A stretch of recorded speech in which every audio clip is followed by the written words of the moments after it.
योग Ayurvedic YouTube channel में आपका पुनः स्वागत करते हैं एक नई वनस्पतीय जानकारी के साथ। आज हम बात करेंगे एक ऐसी ही वनस्पति के बारे में जिसका उपयोग आयुर्वेद में सबसे ज़्यादा किया जाता है। आयुर्वेद की एक क्लासिकल औषधि है जिसको हम दसमूला रिष्ट के नाम से जानते हैं। तो उस दसमूला रिष्ट का एक द्रव्य या घटक या वनस्पति है जिसका नाम शालपर्णी है। तो उस शालपर्णी के क्या क्या फ़ायदे हैं, उसकी उपयोग विधि क्या है, उसमें कौन कौन से गुण धर्म होते हैं और उसकी पहचान क्या है, ये आदि बातें इस वीडियो में हम आपको बताने वाले हैं। तो आप हमारे साथ अंत तक बने रहें।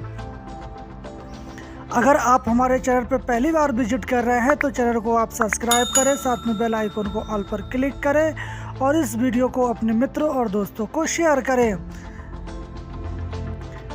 तो सबसे पहले हम जान लें, इस वनस्पति को भी लोकल भाषाओं में अलग अलग नामों से जानते हैं, जैसे कि इसका बॉटिकल नाम डिस्मोडियम गैज़रोटियम है और इसको अंग्रेजी में शालपर्णी, संस्कृत में शोम्बिया, गुहा, शालपर्णी, इस्तरा, धिग्रपत्ती, हिंदी में शारीवन, सालवन, गौरी, उर्दू में सालवन, उड़िया में सरलपर्णी, गुजराती में सालवन, बंगाली में सालपान, नेपाली में सालपर्णी, पंजाबी में सालपुरुही, मराठी में सालपर्णी और इसको अंग्रेजी में साल लीव्स डिस्मोडियम के नाम से जानते हैं। आप अपने क्षेत्र में इसको किस नाम से जानते हैं हमें कमेंट बॉक्स में बताएं और आप किस क्षेत्र से बिलोंग करते हैं ये भी आप ज़रूर बताएं।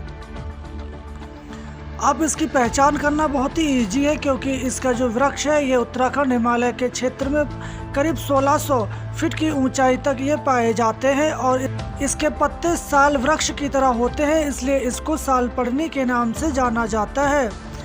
शालपर्णी के पौधे 60 से 120 सेंटीमीटर झुके हुए एवं फैले हुए झाड़ी युक्त होते हैं और इसके पत्ते साल के पत्तों के समान तीक्ष्ण होते हैं और इसके ऊपरी भाग थोड़े हरे रंग का होता है और इस पर रोए से भी दिखाई पड़ते हैं। इसकी फलियां भी अधिक रोए होते हैं जिसके कारण ये कपड़ों पर चिपक जाता है। शालपर्णी के पत्ते और इसकी मूल का प्रयोग आयुर्वेद में औषधीय रूप से किया जाता है। शालपर्णी के औषधीय प्रयोग मात्रा एवं विधि।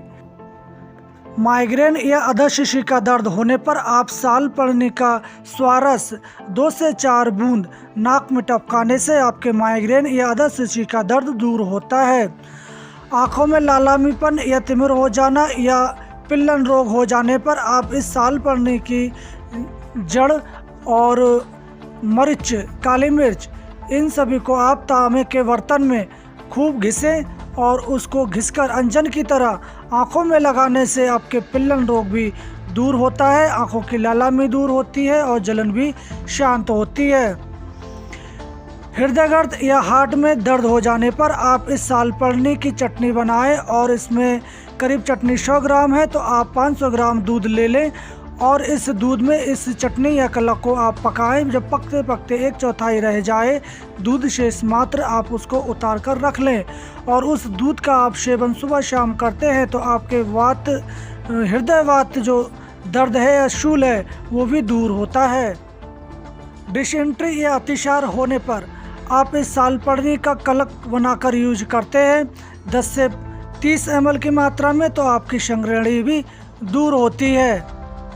वातज संग्रहणी, जिसमें बार बार मल त्यागने की इच्छा होती है और दर्द भी बना रहता है, जैसे ही हमने कुछ खाया और तुरंत हम लैट्रिन को चले गए, तो ऐसे में आप शालपर्णी, वला, बेल की मज्जा, धनिया, शोट, इन सभी का आप काढ़ा तैयार कर लें और 10 से 30 ml की मात्रा में सेवन करने से आपका म्यूकस, दर्द के साथ मलाना या इत्यादि जो वातज संग्रहणी है वो नष्ट हो जाती है। प्रसव के दौरान बहुत वेदना या दर्द होती है तो आप ऐसे में शालपर्णी की जड़ को ले लें और इसके नाभि और वस्ती प्रदेश के ऊपर आप इसका लेप कर दें, उससे आपका प्रसव सुखपूर्वक हो जाता है और दर्द वेदना नहीं होती है। वात, रक्त या यूरिक एसिड होने पर आप इस साल पर्णी का प्रयोग कर सकते हैं। इसमें साल पर्णी, वृक्ष पर्णी, छोटी कटहरी, बड़ी कटहरी, इन सभी को आप संवाहक ले लें और दूध में इसको उबालें। जब उबलते उबलते आपको दूध शेष मात्र बचे तब आप इसको पीते हैं तो आपके वात, रक्त में या गठिया में, यूरिक एसिड में बहुत ही आपको लाभ देखने को मिलता है। रक्त पित्त या खून में गर्मी बढ़ जाने से कहीं भी नाक, मुंह या अदर अंग से खून निकलने लगता है तो आप ऐसे में सालपर्णी और मूंग, इन दोनों को क्वाथ आप सिद्ध कर लें और इसका सेवन जब आप करते हैं तो आपके रक्त पित्त भी शांत होता है। ये बुखार उतारने के लिए भी इस औषधि का प्रयोग किया जा सकता है। आप सालपर्णी, वला, मुनक्खा, गुट्टूची, शारवा, इन सभी को आप संवाहक ले लें और इनका काढ़ा बनाएं। इसका काढ़ा आप 10 से 30 ml की मात्रा में सेवन करने से आपका वातज जो बुखार है वो दूर हो जाता है।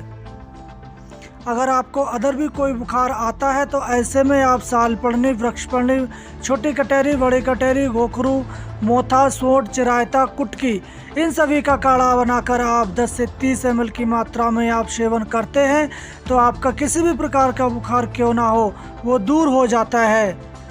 बाल रोग या बच्चों में सूखा रोग होने पर आप इस सालपर्णी, वृक्षपर्णी, सुपारी की छाल, इन तीनों चीज़ों को आप संभाग ले लें और इसका क्वाथ बनाएं और करीब 10 से 15 ml की मात्रा में आप इस बच्चों को शहद डालकर पिलाते हैं तो आपके त्रिदोषों नष्ट होते हैं और सभी प्रकार के अतिसार का निवारण होता है। बच्चा हष्ट पुष्ट होता है और अंदर से जो सूखा रोग है वो भी दूर होता है। तो इस प्रकार इस सालपर्णी का प्रयोग किया जाता है। तो आयुर्वेद में एक बना बनाया क्वाथ आता है जिसको हम दशमूल क्वाथ कहते हैं। उसमें इस दशमूल क्वाथ में इस सालपर्णी का प्रयोग किया जाता है। ये इसका अभिन्न अंग है। इसके सालपर्णी के बगैर दशमूल क्वाथ की इतनी महत्वता नहीं रहती है। तो इस दशमूल रिष्ट या क्वाथ में इस सालपर्णी का प्रयोग सबसे ज़्यादा किया जाता है। और दशमूल का क्वाथ का या दशमूल रिष्ट का जो प्रयोग है प्रसूति के बाद लेडीज़ के लिए या गठिया के लिए, यूरिक एसिड के लिए, पेट में अफरा, कहीं भी शरीर में सूजन है या किसी भी प्रकार का दर्द है, अर्थराइटिस है, इन सारी बीमारियों में इस दशमूल का प्रयोग किया जाता है। तो उसके ऊपर हमने ऑलरेडी एक वीडियो बना रखी है, उसका लिंक डिस्क्रिप्शन में दिया गया है कि दशमूल के प्रयोग कौन कौन से हैं और इसके फ़ायदे क्या हैं। तो इस सालपर्णी की महत्वपूर्ण जानकारी हम यहीं समाप्त करते हैं और इसकी पहचान, इसकी प्रयोग विधि और इसकी मात्रा के बारे में हमने बताया। अभी तक इस सालपर्णी के हमें दुष्प्रभाव देखने को नहीं मिले हैं। अगर आप इसको किसी विशेष बीमारी में यूज करना चाहते हैं तो आप किसी वैद्य डॉक्टर की सलाह अनुसार इसका प्रयोग कर सकते हैं। तो इस सालपर्णी की महत्वपूर्ण जानकारी हम यहीं समाप्त करते हैं और कल फिर मिलेंगे एक नई औषधीय जानकारी के साथ। तब तक के लिए आप स्वस्थ रहें और मस्त रहें। जय हिंद।